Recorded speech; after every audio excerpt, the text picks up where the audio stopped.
to predict the future, and inability to create an appropriate response to your environment. So in any given situation, like let's say, just something as simple as walking in here, right? You don't really know what you're walking into, you don't know where you're going, okay? Most people will walk in and go, okay, this looks like where I'm going, I'll go over, the room's probably here, I'll come in, I'll sit down. It won't be a big issue, it won't be a big deal. If you have like a natural tendency towards, let's say, uncomfortableness in social situations, or you don't feel particularly confident in a group, you're going to be a lot more nervous and reluctant walking in like that. You'll probably hang around and scout it out a little bit. You'll check out what's going on. You'll get a feel for the environment before you walked into it, because what you're trying to do is create this safety for yourself. So, like for me, it was like, okay, I know it's around here somewhere. I'll go find it. That's my prediction. My response is to go walking for it. And the safety is ending up here, knowing where I'm going and knowing what I'm doing. Also helps that your girlfriend had the whole room set up for you. That's true, yeah. And I just basically followed Nicola in as well. But again, even that's my prediction. My prediction is Nicola's being here, she probably knows where she's going. I'm going to follow her. Were you here before, Nicola? Yeah. Okay, yeah. I thought you were, I wasn't sure. Yeah. So, really, anytime you try to make a decision, anytime you try to make a new goal, or anytime you try to achieve something in life, what you're ultimately looking for is safety to explore that option. And we're going to go through a set of like a diagram and a flow, talking you through this a bit more afterwards. So, like there's 3 primary causes of threat within inside your brain.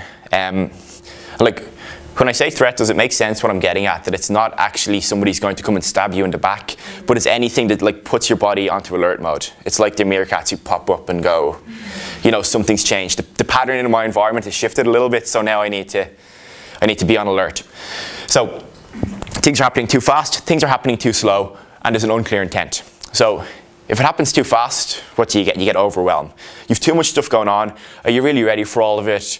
Are you, afraid of success? Nobody has a fear of success. It doesn't really exist.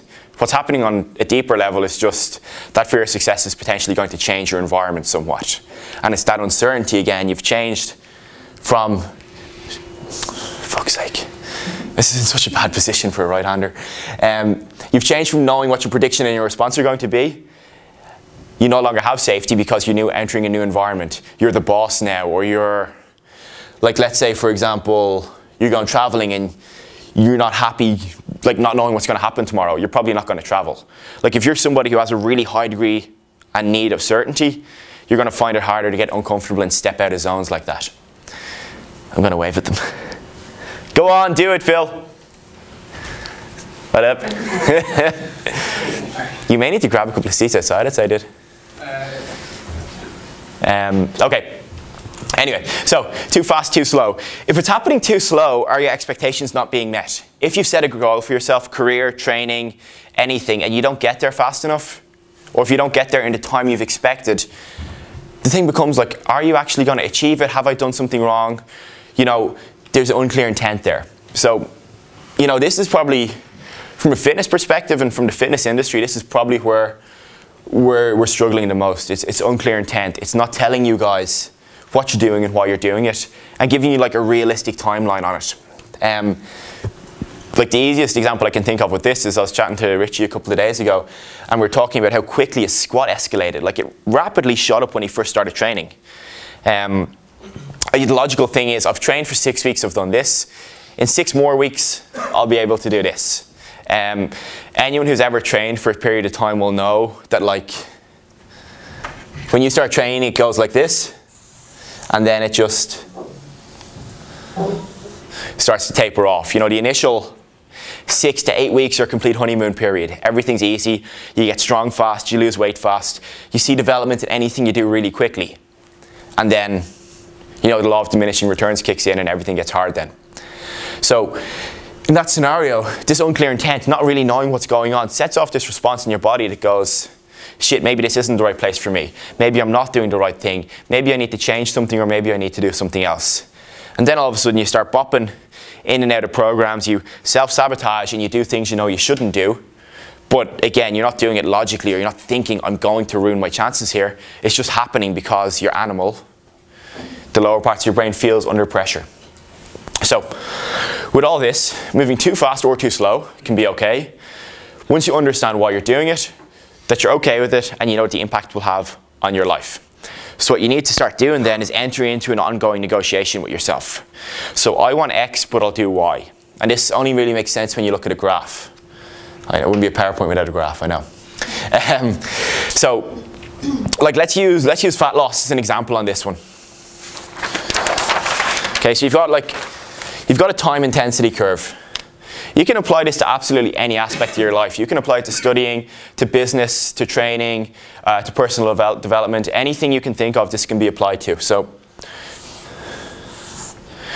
let's say I've got my intensity. So the amount of effort I'm putting into something, and I've got my time. So let's say 4, 8, 12, 16 weeks.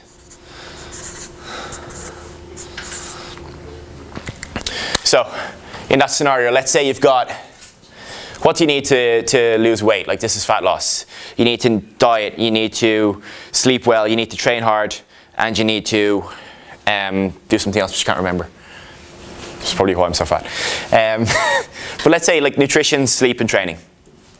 Cardio, that was the other one. If you come into me and you say, right, I am going to do anything you want for the next 6 weeks, get me here. That's going to be like your intensity is right up here. So, you know, in 6 weeks' time, you're going to see these amazing results. You're going to reach your goal super quickly. But if I'd said to you, you know, you need to train like 6 days a week. You need to get 3 sprint sessions in. Every day you need to get exactly 2,700 calories. You need a minimum of 1 gram per pound of body weight in protein. You've got to sleep at least 8 hours a night. And every 4th day you need to go into an intermittent fasting state. The question becomes, what would my life be like if I did that? So what would your life be like if you trained 6 days a week? You'd probably fucking suck, okay? You'd probably hate it. And even the most, like I'm training like 5 days a week and doing 3 sprint sessions and I hate it. But I'm prepared to bring that intensity to make it happen faster. But in this scenario, if I told you you've got to do it and you go, oh, I don't know if I can do that, immediately your body's already going, oh, don't fancy it, going to put the brakes on, I'm not going to let it happen. So this is when we start entering into the negotiation. So how many times a week could you train? Okay, most people will probably say like 3 or 4. Okay, so now we've gone from, you know, 6 to 3. That's cool. With the nutrition, like realistically, how well are you going to be able to eat? Can you get your, you know, 6 meals a day in? Can you get your protein and stuff in? And you may go, yeah, no problem, I'll be 100% for the next 6 weeks. Or you'll go, I've got a stag next weekend and we're going away the weekend after that. Then in 2 weeks' time, I'm going to my parents for like a big slap-up family dinner. I'll probably only get about 60% of that right. Cool. Let's just readjust then. So all of a sudden, instead of going from like 100% in your nutrition, you might go to, you know, 70%. All that means is practically now, what you've got is, instead of this, like your intensity is no longer up here, it's probably around here now. So your intensity drops a bit. Your time scale to get that done then starts to just slow off a little bit. And based off what we usually know as fitness professionals and based off what anyone who's good in an industry will know, they'll know what you need to do and they'll know how long it'll take you to get there. So like initially like your goal has happened in 6 weeks and now like it's maybe moved to, what's this, like 20, 24 weeks. And the thing about it is, yeah, we've extended out the timeline a little bit, but we've done 2 things. We've made you feel comfortable with it. So we've given you your prediction and we've got you on board, so we've got your response. So that should lead to you being safer and happier to continue on. Does that make sense? Yeah. So it's just a really quick way of explaining it within fitness. So like let's say with the steeper curve, the more confident you are in your ability to do something and the less threat you feel in that scenario, the more intensity you'll bring to the table, the faster you'll get your results. And this isn't just like in everything. It could be the case that you're really good on this in nutrition, but in school and in college or in relationships, you flip down to low confidence, high threat. So yeah, got to look at it from a lot of different perspectives. Like in business, it could be like, you know, I want to open a new gym and I want to hire staff and I want to do all this stuff, but the idea scares the shit out of me. So realistically, I'm not going to do it. and I'm going to find reasons to procrastinate. I'm going to find reasons to put things off. I'm going to find reasons to fuck it up with myself. And I'm not going to intentionally look for them, but they're going to crop up because deeper down in my brain I feel under threat. It's not going to allow me to get to that state. Does that make sense? Yeah, okay. Okay, cool. So, yeah, I was waiting for somebody to do that.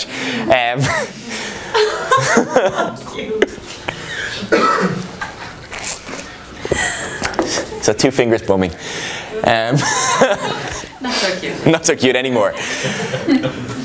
So, okay, we're obviously talking about love here.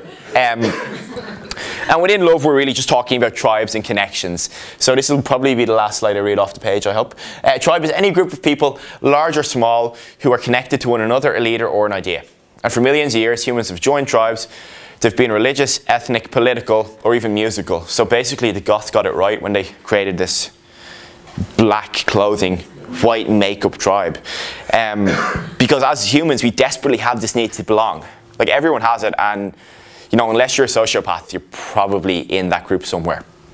That's totally okay. There's nothing wrong with it.